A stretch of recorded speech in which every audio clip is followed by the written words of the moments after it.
Estamos hoy listos para darte gloria con todo nuestro corazón.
Hola hermanos, ¿qué tal? ¿Cómo están?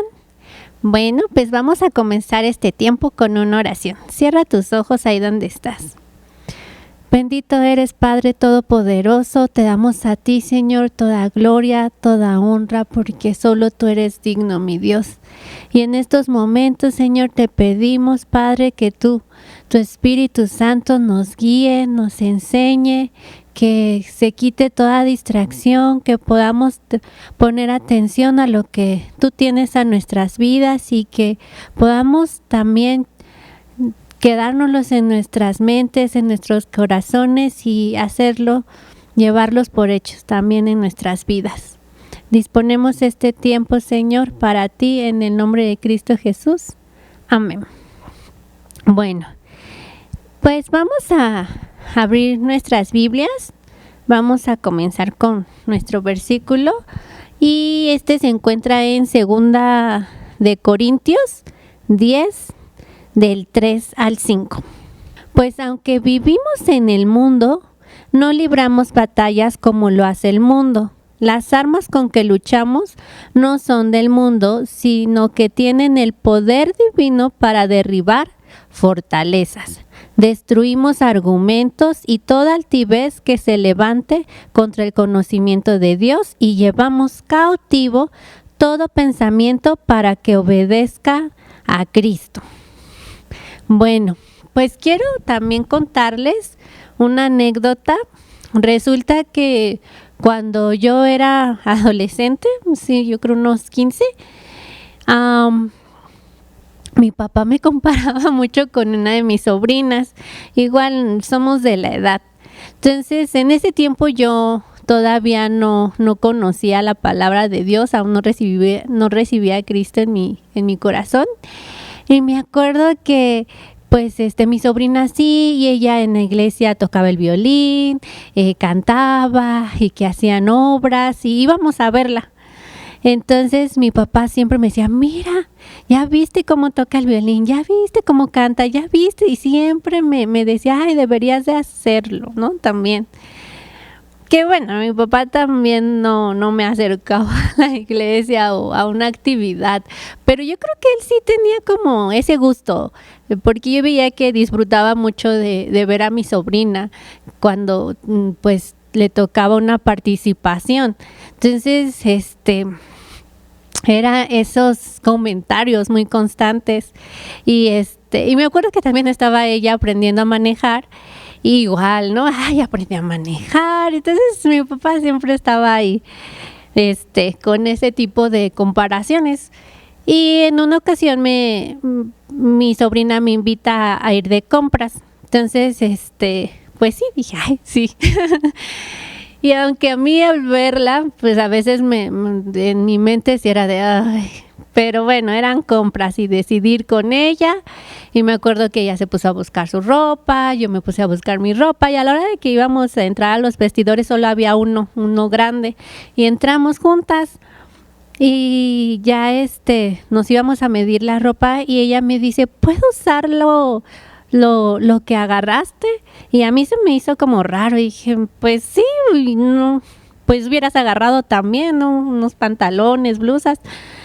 Y me comentó que no, que porque ella tenía que vestirse como sus papás le indicaban.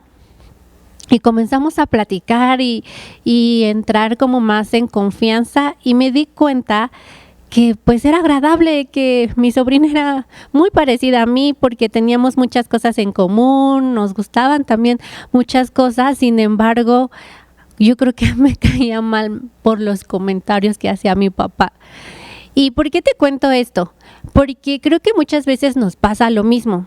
A veces creemos que nuestro conflicto, nuestra lucha es con cierta persona, pero no, sino que son pensamientos que el enemigo comienza a susurrar, comienza a decirnos, porque la verdadera lucha, como dice la palabra, no es contra carne ni sangre, ¿no? Sino contra las huestes de maldad. Y es el enemigo el que siempre quiere meter ese tipo de pensamientos, y yo creo que lo hacía en este ejemplo, ¿no? A lo mejor con mi papá, el hecho de decir, mira, ya viste, tu sobrina, cómo es, y tu hija no hace nada, y a la vez él caía en ese juego y me lo decía, y yo también pues decía, ay, a la vez esos pensamientos, ya ves, la prefieren a ella y es mejor, y yo también caía en eso y lo creía y pensaba que el conflicto era con mi sobrina, pero no, esa no era la cuestión así. Y sabes, el enemigo desde hace mucho siempre ha trabajado tratando de engañarnos, de inquietarnos, de meter ciertas especulaciones para que nos peleemos entre nosotros. Y quiero que vayamos al inicio, a Génesis, donde vemos cómo él comienza a operar. Y quiero que leamos Génesis 3, vamos a estar leyendo, vamos a leer del 1 al 15 y vamos a ir por pedacitos. Ahorita vamos a leer Génesis 3 del 1 al 3. La serpiente era más astuta que todos los animales del campo que Dios el Señor había hecho, así que preguntó a la mujer, ¿con qué Dios les dijo que no comieran de ningún árbol del jardín? Podemos comer del fruto de todos los árboles, respondió la mujer. Pero en cuanto al fruto del árbol que está en medio del jardín, Dios nos ha dicho no coman de ese árbol ni lo toquen, de lo contrario morirán. Bueno, en esta partecita que hemos leído, que dice cómo era la serpiente astuta. En el diccionario, astuto, dice que es alguien hábil para engañar o evitar el engaño o para lograr artificiosamente cualquier fin. Entonces aquí se está describiendo al enemigo, a la serpiente, como alguien hábil para engañar. También astuto pues lo toma como hábil para evitar el engaño, y nosotros debemos ser esa parte, ¿no? Astutos para evitar el engaño, porque la serpiente, el enemigo, lo que es hábil para engañarnos. ¿Y cómo comienza aquí? Diciéndole con una pregunta a Eva, ¿no? Como tratándola de integrar, con que Dios les dijo que no comieran de ningún árbol del jardín, o sea, como que ese es así, una dudita, ¿no? Que empieza a meter intriga. Entonces le responde, podemos comer del fruto de todos los árboles. O sea, ella sí sabía qué sí podía hacer y qué no podía hacer. A lo mejor, pues en sus tiempos, pues no eran tantas, ¿no? Como las instrucciones de qué sí y qué no. Pero vemos que aquí las tenía claras. Y hoy en día nosotros tenemos la palabra de Dios y sabemos que sí y que no. O sea, si tú has leído su palabra, tú puedes leer los mandamientos, sus ordenanzas, qué le conviene hacer y no hacer a tu vida. Por ejemplo, podemos leer Juan 15:10. Si obedecen mis mandamientos, permanecerán en mi amor, así como yo he obedecido los mandamientos de mi Padre y permanezco en su amor. ¿Qué nos dice aquí? Obedecer los mandamientos. El obedecer los mandamientos, ¿qué va a causar? Pues que nosotros permanezcamos en Dios, que estemos cerca de Él. Y pues eso era lo que hasta en ese momento Adán y Eva estaban, ¿no? Cerca del Señor. Y vamos a seguir leyendo. Bueno, vamos también a reforzarlo en Proverbios 10:8, que nos dice: el sabio de corazón recibirá los mandamientos, mas el necio de labios caerá. Y otras versiones dice: mas el necio, aquí dice de labios caerá, y dice que que su camino lo llevará a ruina. Entonces, aquí nos dice que es de sabios, ¿no? Es de sabios de corazón obedecer. Y bueno, era esta parte que les decía que los primeros seres humanos pues estaban llevándolo a cabo hasta que llegó la serpiente. Y vamos a seguir leyendo el 4. La serpiente dijo a la mujer: no es cierto, no van a morir. Dios sabe muy bien que cuando coman de ese árbol se les abrirá los ojos y llegarán a ser como Dios, conocedores del bien y del mal. Aquí ya va con todo la serpiente. O sea, aquí ya desde que empezó con la pregunta, como muy sutilmente, aquí ya Eva les dice que sí podían hacer, que no podían hacer, pero le dice: no es cierto. Entonces se está poniendo como si Dios fuera mentiroso, ¿no? Porque le dice: no es cierto lo que Él les dijo, no es cierto que van a morir.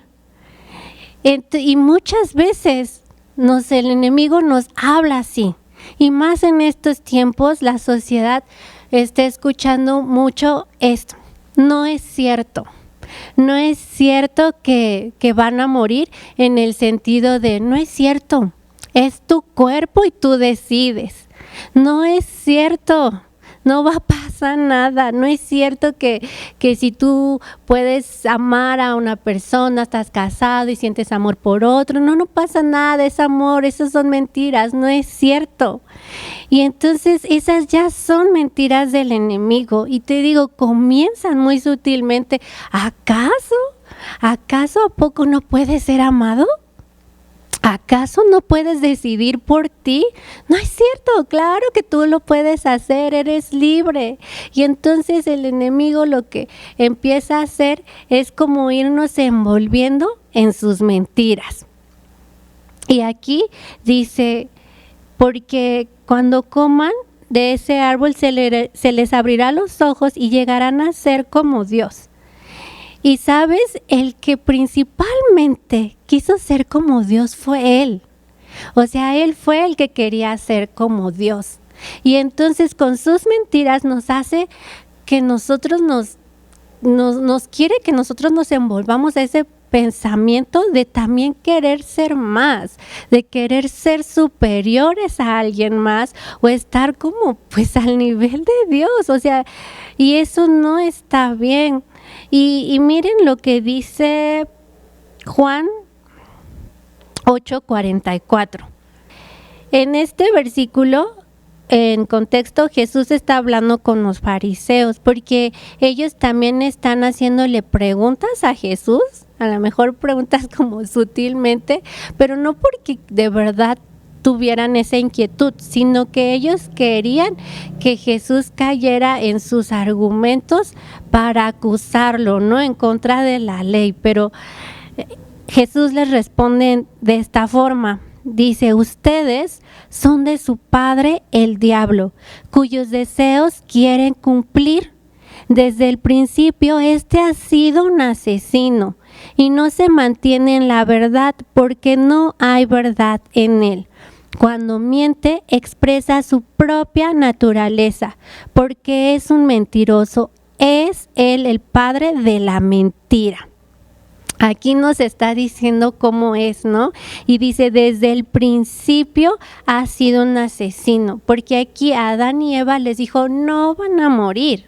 Ustedes háganlo, pero no es cierto, o sea, sí iba a haber una muerte, pero él no se los pintó así, él se los pintó de otra forma porque él solo busca mentir para que nosotros caigamos en sus artimañas, caigamos en su juego y hagamos lo que nos separa del Señor. No, él lo que quiere hacer es alejarnos.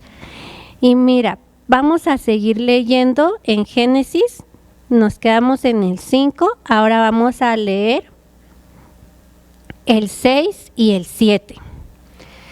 Y dice, la mujer vio que el fruto del árbol era bueno para comer y que era atractivo a la vista y era deseable para adquirir sabiduría. Así que tomó de su fruto y comió.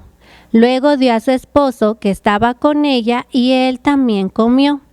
En ese momento los ojos de ambos fueron abiertos y tomaron conciencia de su desnudez. Por eso, para cubrirse, entretejieron hojas de higuera. Y en estos dos versículos, aquí hay unas palabritas que nos dice que el fruto era atractivo a la vista, era deseable para adquirir sabiduría. Y sabes, muchas veces también se nos muestra pues cosas que son atractivas a nuestra vista, ¿no? Que se ven deseables. A lo mejor pues una persona, un chico, una chica, un puesto, a lo mejor puede ser un ascenso, es atractivo, es deseable, puede verse algo bueno, ¿no? Pero tenemos que ver cómo es nuestro deseo de obtenerlo, para qué y si la forma en que queremos obtenerlo es la correcta. ¿Y cómo es que podemos hacer esto? Pues estudiando la palabra de Dios.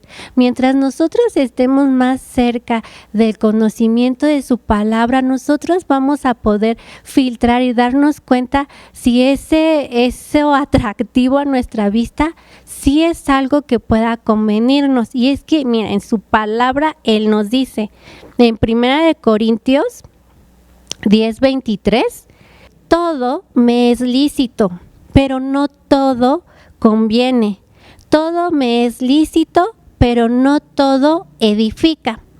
Y en la versión del lenguaje actual dice de esta forma, algunos de ustedes dicen, yo soy libre de hacer lo que quiera.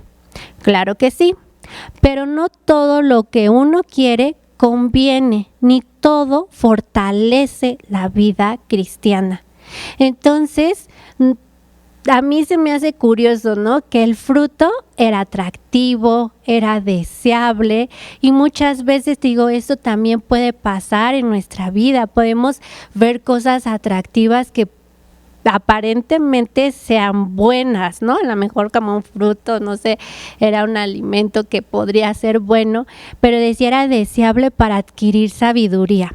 Entonces aquí ya trae algo, ¿no? Yo quiero adquirir sabiduría para ser como Dios, ¿no? Y a lo mejor nosotros a veces queremos obtener algo, pero no porque realmente vaya a honrar a Dios o sea de edificación, sino porque queremos demostrarle a los demás que podemos ser mejores, que lo podemos hacer solos, que podemos sin ayuda de alguien más. O sea, yo con el ejemplo, ¿no? Que les decía de mi sobrina, a lo mejor yo pude haber dicho, pues ella toca el violín padre, pues yo voy a aprender porque voy a demostrar que soy mejor. Y ya aquí ya me estoy dejando enredar de todo el engaño del enemigo, porque puede ser bueno aprender, ¿no? A tocar un instrumento si tiene esos fines correctos, que pues sea para la gloria de Dios, porque es algo que me llama la atención y me gustaría trabajar de tocar un instrumento, pero si mi contexto es que mi fin es que lo voy a hacer porque quiero demostrarle a alguien algo, pues no es edificante. Entonces tenemos que estar muy alertas porque siempre se nos van a poner, ¿no?, como cosas atractivas a nuestra vista que puedan parecer que nos van a dejar en un mejor lugar. Y continuando con la lectura de Génesis, ahora vamos a seguir en el versículo 8. Cuando el día comenzó a refrescar, el hombre y la mujer oyeron que Dios el Señor andaba recorriendo el jardín. Entonces corrieron a esconderse entre los árboles, para que Dios no los viera. Pero Dios el Señor llamó al hombre y dijo: ¿Dónde estás? Aquí, ¿qué nos está diciendo? ¿Cómo actuaron ellos cuando el Señor estaba cerca? ¿Qué hicieron? Corrieron a esconderse. Cuando escucharon que Él andaba por ahí, que Él venía hacia ellos, corrieron a esconderse. Y en el versículo 10 dice: el hombre contestó: escuché que andabas por el jardín y tuve miedo, porque estoy desnudo, por eso me escondí. ¿Qué dice? Que tuvo miedo. Aquí hay dos cosas: corrieron a esconderse y tuvieron miedo. Y esto, no sé si te das cuenta cómo, ¿no? Poquito a poquito, desde una pregunta, desde ya decir no va a pasar nada, no es cierto, tú puedes ser más, tú puedes estar al nivel, hizo que cayeran y que cometieran este pecado, ¿no?, de desobediencia, y que sí llevaba a la muerte. Entonces aquí ellos ya están con miedo, o sea, ellos ya, dice, corrieron a esconderse. Y sabes, también es una situación que podemos vivir, que a lo mejor nos equivocamos, la regamos, caímos, hicimos algo que no estaba bien. Y lamentablemente algunas personas, algunos hermanos, ¿qué hacen? Corren, se apartan, tienen temor, ¿no?, de seguir ahí buscando al Señor, porque ya se sienten a lo mejor indignos, a lo mejor sienten que pues ya la regaron y que pues ya no hay otra cosa que hacer. Y ahí está lo que el cometido, ¿no?, que tenía el enemigo, que era separarlos de la presencia de Dios, separarlos, ¿no? Entonces aquí ellos corrieron, y muchas veces nosotros también, te digo, podemos entrar en ese supuesto de decir: no, ya me equivoqué, mejor me separo, igual y ya no me van a perdonar, igual y a lo mejor la iglesia, los hermanos me van a juzgar, me van a decir. Pero ¿sabes? Tú no tienes que escuchar esas voces, porque eso también son mentiras del enemigo. Nada nos tiene que separar del amor de Dios. Y si a lo mejor nos equivocamos, tenemos que confesar, tenemos que demostrarle al Señor, hablarle lo que sucedió, lo que pasó. Y Él es un Dios bueno, Él es un Dios fiel, es un Dios que nos perdona cuando nosotros nos arrepentimos de corazón. Y mira, vamos a leer 2 de Corintios 11:3. Pero me temo que así como la serpiente con su astucia engañó a Eva, los pensamientos de ustedes sean desviados de un compromiso puro y sincero con Cristo. Esto ya había pasado mucho tiempo, ¿no? Por eso te digo, el enemigo sigue operando con sus engaños, con sus artimañas, con sus preguntas así como queriendo y no, pero metiéndote la duda, ¿no? Y aquí le decía a los corintios, me temo que sean engañados, ¿no? Y aún en día también esta palabra, ¿no? Sigue presente porque Él está ahí como león rugiente y nosotros tenemos también que ser astutos para evitar el engaño. Y te digo, el enemigo comienza en nuestros pensamientos y nos aparta de ese compromiso puro y sincero que ya traíamos con Cristo. Y siguiendo en la lectura, leímos el 10, ahora vamos a leer el 11. ¿Y quién te ha dicho que estás desnudo?, preguntó Dios. ¿Acaso has comido del fruto del árbol que yo te prohibí comer? Él respondió, la mujer que me diste por compañera me dio de ese fruto y yo lo comí. Entonces Dios el Señor preguntó a la mujer, ¿qué es lo que has hecho? La serpiente me engañó y comí, contestó ella. Dios el Señor dijo entonces a la serpiente, por causa de lo que has hecho, maldita serás entre todos los animales, tanto domésticos como salvajes. Te arrastrarás sobre tu vientre y comerás polvo todos los días de tu vida. ¿Sabes? Aquí hay otra cosa, ¿no? Cuando el Señor les pregunta, ¿no? ¿Qué han hecho? ¿Qué hicieron? Yo no creo que su pregunta haya sido en una forma de que ¿qué has hecho? ¿Qué hicieron? ¿No? Sino yo creo que fue de otra así como con un tanto de dolor, yo creo, ¿no? De ¿qué hicieron? ¿Qué hiciste? Y la mujer, y Adán le responde, la mujer que me diste, o sea, a lo mejor en el momento en el que la regué, ¿qué hago? Pues, la acuso, ¿no? La acuso a ella, fue ella. Y aquí entra otra parte que hace el enemigo, la acusación. Él te está acusando en tu mente y te empieza ahí como a empujar. Te empieza a estresar con esa acusación y muchas veces cuando estando en nuestra mente, yo la regué, estuve mal, no, pero no, también fue esta persona y no, mejor le echo la culpa a tal persona. ¿Qué está haciendo? Tratando de dividirnos entre nosotros. Y es que eso también es parte de la naturaleza de él, acusar.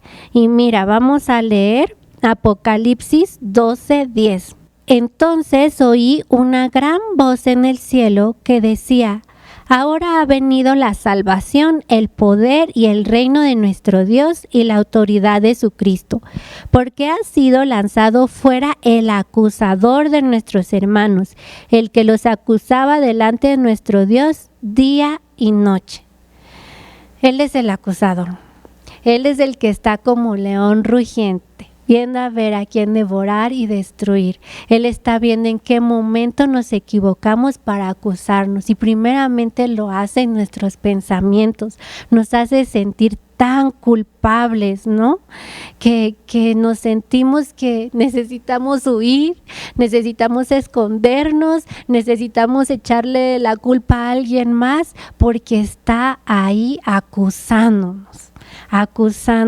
Así que, no sé, en toda esta historia has visto cómo él va trabajando, has visto cómo empieza a meter con una preguntita sutil y luego dice no es cierto, lo que dice Dios no es cierto, claro, no pasa nada, no hay consecuencias, tú hazlo, mira, es atractivo, mira, te va a ir bien, te vas a ver mejor, porque tú debes de ser más, que nadie te haga menosprecio, y ahí va, enredando, ya caíste, cometiste lo que no tenías que hacer y tú eres el culpable, tú tienes la culpa. Tú ya estás ahí desaprobado por Dios. Así que es momento de huir, de esconderte y así va trabajando. Pero sabes, aquí en el mismo Apocalipsis nos dice, ahora ha venido la salvación, el poder y el reino de nuestro Dios. Y quiero que leamos Efesios 6:17, porque si recordarás al inicio, nuestro versículo inicial nos decía que las armas con las que luchamos no son como las de este mundo, que son más poderosas, que tienen un poder divino para derribar fortalezas y argumentos que se levantan en nuestra contra. Y aquí en esta parte de Efesios nos habla mucho de la armadura, de esta armadura divina, ¿no? Y quiero que leamos el 17, donde dice, tomen el casco de la salvación y la espada del Espíritu, que es la palabra de Dios. En la versión de Dios habla hoy, nos dice que la salvación sea el casco que proteja su cabeza, y que la palabra de Dios sea la espada que les da el Espíritu Santo. Dice que la salvación sea el casco. ¿Dónde va el casco? En nuestra cabeza, donde están todos nuestros pensamientos. Que la salvación sea tu casco. Recuerda la salvación que tienes por medio de Jesucristo, que todas esas mentiras que mete el enemigo sean derribadas, recordando que por Cristo fuimos salvos, que por medio de Él nuestros pecados, Él los llevó en la cruz, Él derrotó a la muerte, Él ya no tiene parte en nuestras vidas. Así que nosotros tenemos que recordar esa salvación, ese acto de amor que Dios hizo por nosotros, y que nosotros somos valiosos ante Él, y que fuimos reconciliados con Dios, y que ahora somos hijos de Dios. Así que no tenemos que creer todas esas mentiras, y tenemos que creer que somos hijos de Dios y comportarnos como tales. Entonces, ¿qué nos dice aquí? El casco el casco de la salvación proteja tu cabeza, proteja todos esos pensamientos que el enemigo viene dándolo como argumentos para derrotarnos, pero Él ya ha sido derrotado. Por eso te digo, leíamos en Apocalipsis, ¿no? En Él ahora ha venido la salvación, el poder y el reino de nuestro Dios y la autoridad de su Cristo. Entonces nosotros tenemos que aferrarnos a la palabra, y aquí también nos dice, y que la palabra de Dios sea la espada que les da el Espíritu Santo. La espada, ¿no? O sea, ya es esa para pelear, ¿no? La espada, o sea, el casco pues, es parte que nos protege, y la espada es para pelear, que nos da el Espíritu Santo, su palabra, que el Espíritu Santo nos recuerde su palabra en esos momentos donde a lo mejor el enemigo empieza a bombardearte con pensamientos negativos de destrucción que te roban la paz. Tú pídele al Espíritu Santo, recuérdame con la palabra quién soy. Y tú tienes que recordar que eres un hijo de Dios amado, que el Señor murió por ti, que Él murió por todos nuestros pecados, que somos perdonados cuando lo confesamos. Necesitamos recordar su palabra para derribar, para destruir todo argumento del enemigo. Así que, por último, quiero volverles a leer el versículo con el que comenzamos. Y dice, es en 2 Corintios 10, del 3 al 5. Pues aunque vivimos en el mundo, no libramos batallas como lo hace el mundo. Las armas con las que luchamos no son del mundo, sino que tienen el poder divino para derribar fortalezas. Destruimos argumentos y toda altivez que se levanta contra el conocimiento de Dios, y llevamos cautivo todo pensamiento para que obedezca a Cristo. Bendito eres, Padre Todopoderoso. Muchas gracias, hermoso Dios, por tu palabra. Muchas gracias por recordarnos, Señor, quiénes somos en ti, Padre hermoso. Y te pedimos, Señor, que tu Espíritu Espíritu Santo sea con nosotros, que tu Espíritu Santo nos recuerde tu verdad, la palabra, que pueda derribar todo argumento que se levanta del enemigo. Y en el nombre poderoso de Jesús, callamos todas esas voces que nos quieren desalentar y desaprobar, Señor, porque sabemos, Padre, que tú has vencido y somos tus hijos, y creemos, Señor, que si nuestra vida está en tus manos, está en las mejores manos, Señor. Ayúdanos, Padre, a caminar conforme a tu voluntad, a ser obedientes, Padre hermoso, porque queremos seguir permaneciendo en tu amor. Porque estando contigo, Señor, lo tenemos todo y sabemos que nada nos faltará. Porque aunque pasemos pruebas, Señor, aunque pasemos momentos difíciles, sabemos, Señor, que tú juntamente pones la salida, que tú no nos pruebas más allá de donde podamos soportar, Señor, que tú tienes el control de todo, mi Dios, y que en ti tenemos esperanza de que todo es momentáneo, Señor, y que tú estás haciendo algo en nuestras vidas, Señor, que tú estás, Padre hermoso, continuando la obra en cada uno de nosotros, Señor. Así que hoy decidimos buscarte a ti, nos ponemos ese casco de salvación que nos protege, Señor, en nuestros pensamientos, recordando lo que tú ya has hecho, mi Dios. Gracias, hermoso Dios, por recordarnos también que nuestra lucha no es contra carne ni sangre, Señor, sino contra huestes de maldad, Señor. Ayúdanos a actuar de la forma correcta con nuestros padres, con nuestros hijos, con nuestra pareja, con nuestros hermanos, Señor, que podamos recordar que con ellos no es el conflicto, Señor, sino que hay alguien, Padre, que está ahí acusándonos, hay alguien que nos está empujando a pelearnos, Padre, pero no. Hoy decidimos, Señor, identificar y nosotros también con astucia, Señor, no dejarnos engañar recordando tu palabra. A ti te damos toda gloria y honra porque solo tú eres digno, porque solo tú la mereces, porque tú eres un Dios perfecto, un Dios de amor, lleno de misericordia. Muchas gracias, Señor hermoso, por todo lo que has hecho, lo que haces y lo que sigues haciendo en nuestras vidas. Te agradecemos de este tiempo en el nombre de Cristo Jesús. Amén.